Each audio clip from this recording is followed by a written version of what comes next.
Selamat sore Jemaat Every Nation. Kembali di acara kita Sela pada sore hari ini. Saya mengajak saudara untuk kita boleh bersama-sama menyembah Tuhan, dan setelah itu kita akan merenungkan kebenaran firman Tuhan yang saya percaya akan memberikan kekuatan buat saudara semuanya. Mari kita berdoa. Tuhan, kami mengucap syukur untuk kebaikan, kemurahan, kasih setiamu. Kami boleh menyembah Engkau, Allah yang dahsyat, Allah yang luar biasa atas kehidupan kami. Tuhan, kami percaya juga sore hari ini kami akan dikuatkan oleh kebenaran firman-Mu. Tuhan, urapi hamba-Mu, urapi firman-Mu, urapi setiap kami yang mendengar. Dalam nama Tuhan Yesus. Amin.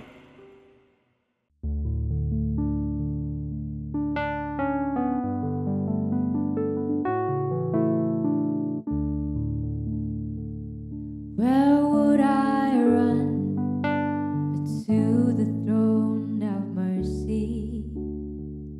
Where would I kneel but at this cross of grace? How great the love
Saudara, pada sore hari ini saya akan membagikan firman Tuhan dari kisah seorang murid Yesus yang kita seringkali mengasosiasikan sedikit negatif karena ketidakpercayaannya.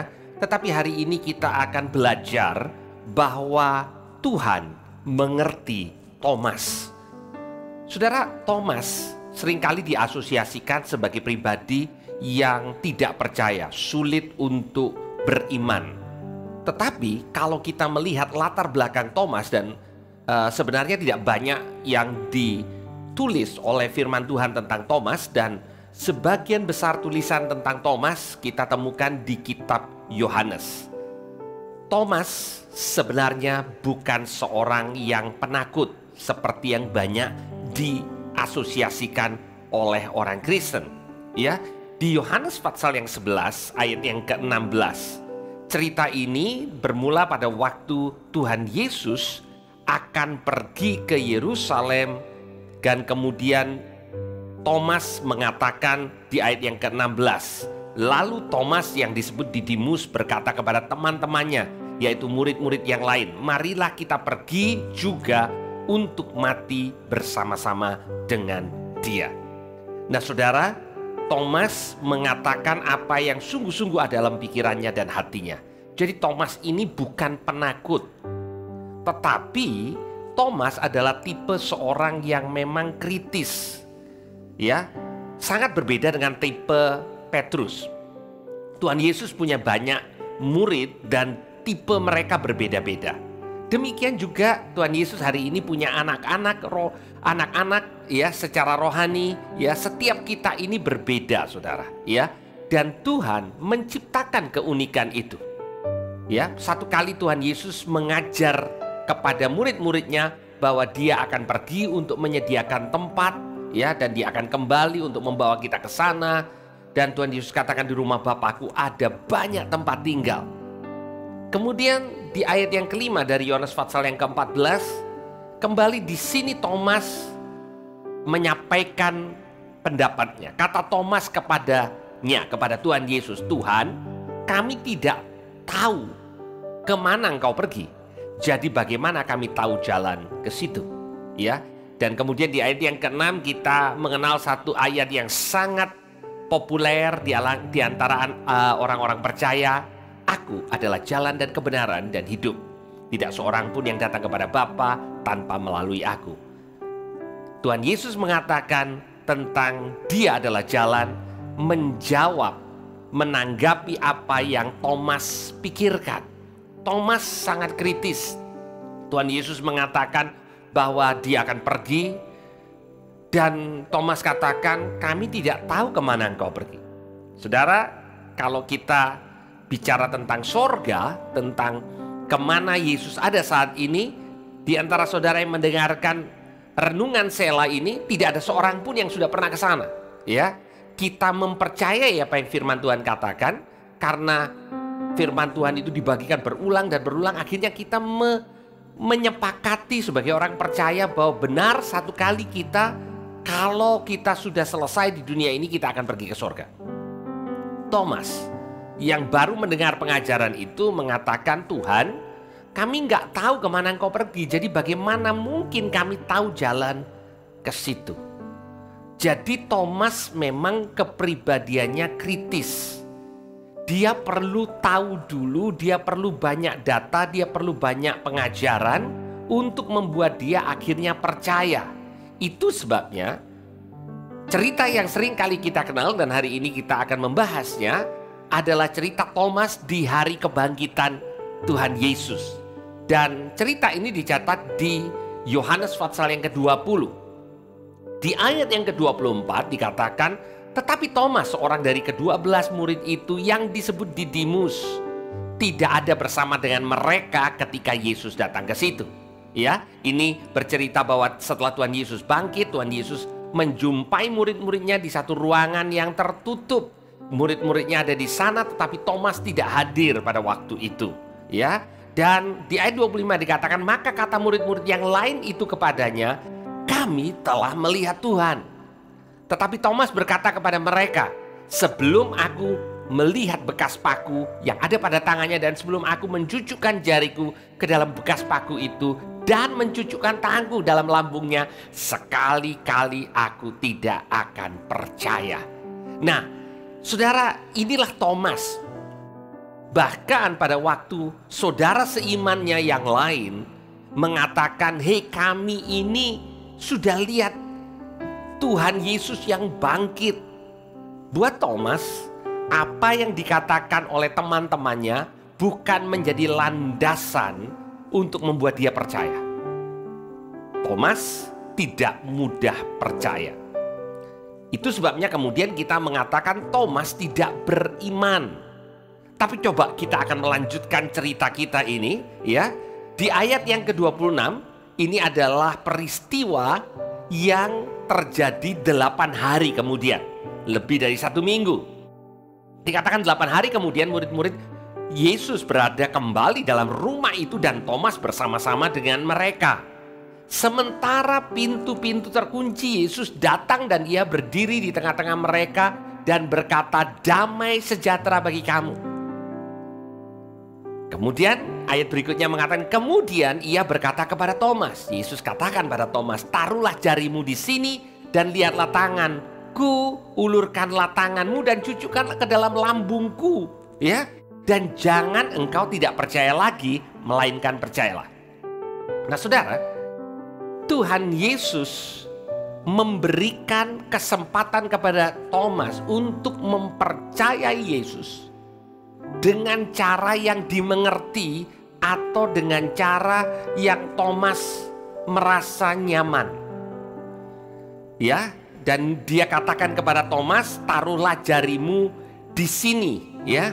Dan lihatlah tanganku, ulurkanlah tanganmu, cucukkan ke dalam lambungku. Ya. Jadi bagian Tuhan Yesus yang terluka, di mana Thomas mengatakan, kalau aku belum melakukan hal itu, kalau aku belum melihat bekas paku, katanya, dan mencucukkan jariku ke dalam bekas paku, mencucukkan tanganku ke dalam lambungnya, aku gak akan percaya. Ya, Tuhan Yesus tidak mengatakan kepada Thomas, Thomas, kalau engkau gak percaya ya sudah, ya, yang lain percaya kok. Tetapi Tuhan mengerti Thomas. Tuhan mengerti bahwa Thomas bukan Petrus. Tahukah saudara, Petrus lebih mudah untuk percaya. Petrus percaya dulu, nanti di tengah jalan dia baru mikir, saudara. Satu kali Tuhan Yesus berjalan di atas air dan kemudian Petrus meminta kepada Tuhan Yesus, boleh nggak aku datang kepadamu? Kalau itu memang engkau, izinkan aku datang kepada engkau. Dan kemudian Tuhan Yesus memberikan izin. Tuhan Yesus katakan datang. Dan Petrus tanpa berpikir panjang, dia langsung turun dari perahu. Tetapi di tengah perjalanan dia baru berpikir. Dia baru menyadari kenyataan. Ya. Dan pada waktu itu dia melihat, wow, ini gelombangnya besar. Aku nggak bisa nih harusnya berjalan di atas air. Dan seketika itu juga dia mulai tenggelam. Dan dia mulai berteriak dan Tuhan Yesus menolong mereka. Menolong Petrus maksud saya. Saudara perhatikan, untuk Petrus yang kelihatannya beriman, tetapi sesungguhnya lebih impulsif. Ada orang-orang tertentu saudara, bukan karena sesungguhnya dia beriman. Kalau orang itu sungguh-sungguh beriman, artinya keadaan apapun tidak menggoyahkan imannya. Tapi bukan demikian dengan Petrus. Petrus adalah seorang yang tipenya mudah untuk percaya.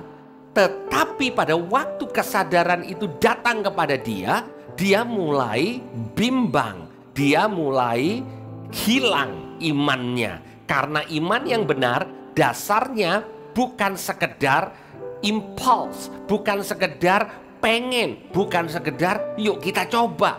Itu Petrus. Tuhan tolong Petrus. Tapi sebagian juga dari antara kita lebih seperti Thomas.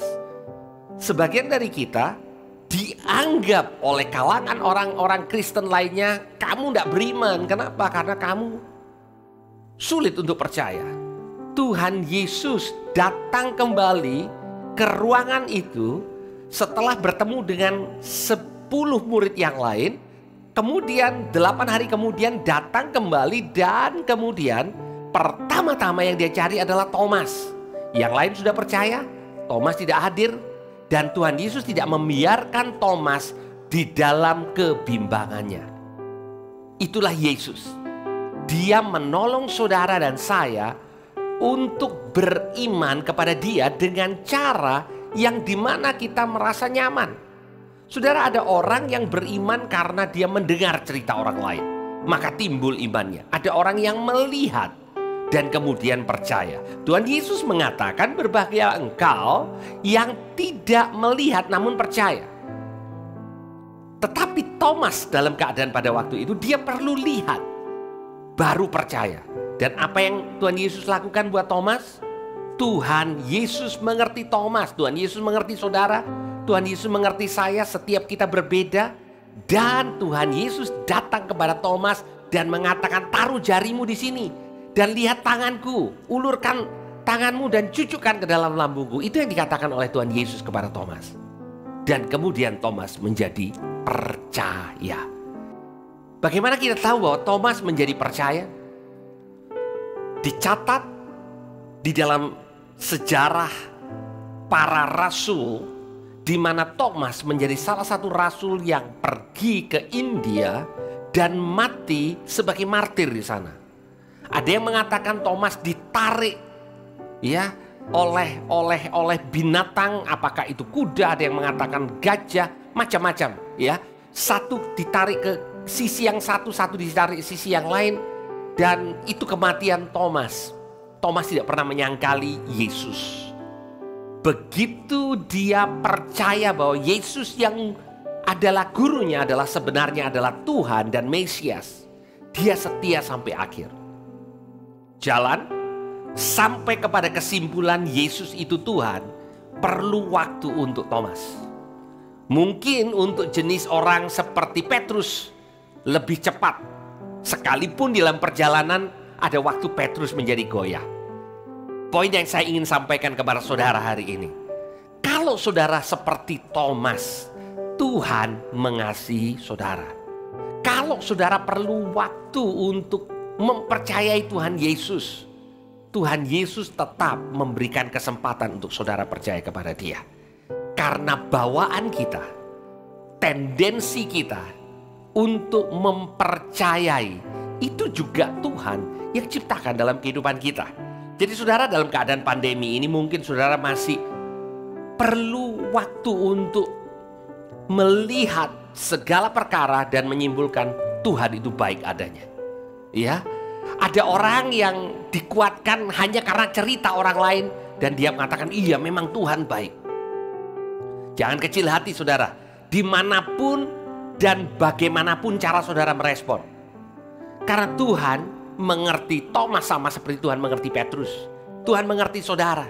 Dan Tuhan mau saudara dibawa dari kelemahan saudara, apapun itu, bagaimanapun keadaannya, untuk mempercayai bahwa Dia adalah Tuhan atas kehidupan saudara, dan Dia tidak akan meninggalkan saudara sendirian. Mari kita berdoa. Tuhan, kami mengucap syukur karena Engkau mengerti keberadaan kami. Engkau tidak perlu melakukan di dalam kehidupan kami pada waktu kami menjadi orang lain, tetapi Engkau mengasihi kami sebagaimana kami ada. Terima kasih Tuhan. Kami menaruh rasa aman kami kepada kebaikan-Mu dan kedaulatan-Mu. Engkau berdaulat dan Engkau sudah menyediakan yang terbaik buat kami. Terima kasih Tuhan, di dalam nama Tuhan Yesus. Amin. Tuhan Yesus memberkati.